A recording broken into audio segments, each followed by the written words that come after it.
Hey Outlanders! We've seen your discussions on our social media lately with regards to matchmaking.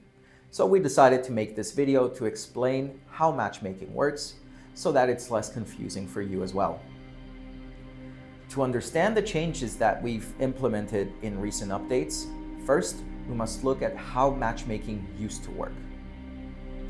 Before the current version, new players used to matchmake with relatively new players for the first 10 matches. After that, they were part of a general pool of players which consisted of seasoned veterans with lots of kills and a lot of knowledge of how the game works. As you can understand, this creates a disadvantage for new players. So we wanted to expand on this system and make it a little bit more dynamic. Currently, all players are matched using several parameters. Some of these include ping, matches played, which we consider as a skill factor, given the more matches you play, the better and more knowledgeable you become at the game, regardless of if you're a shooter or a looter.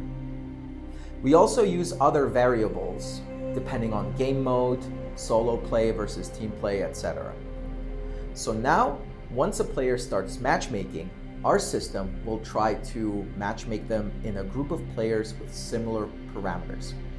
If we're unable to find a lobby for that player after a certain amount of time, we will start expanding the search and the parameters until we find a lobby for that person.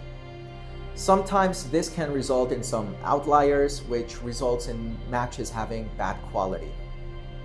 But you'll be happy to know that we've heard your feedback and we've made some tweaks to the parameters to help players affected in regions with high ping.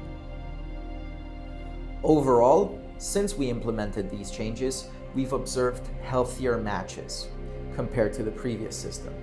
It's obviously not perfect, but we're still going to tweak it based on your guys' feedback. So feel free to reach out on our social media if you experience some odd behavior with matchmaking. Be sure to leave your Vigor ID and the time of day that the match took place so that our team can investigate. With regards to crossplay, it is recommended to have it enabled, as this will result in faster and tighter matchmaking, a bigger pool of players overall, and better server distribution. If you decide to have crossplay disabled, you are basically limiting yourself to a third of the player pool. And keep in mind that some of the players on the same console as you might be matchmaking in a crossplay lobby. This can result in longer queue times. And that's it. We hope this explanation kind of makes sense for you guys, but if you still have any questions, feel free to reach out on our social media and we'll be happy to answer any questions that you have. Until then, see you in the Outlands.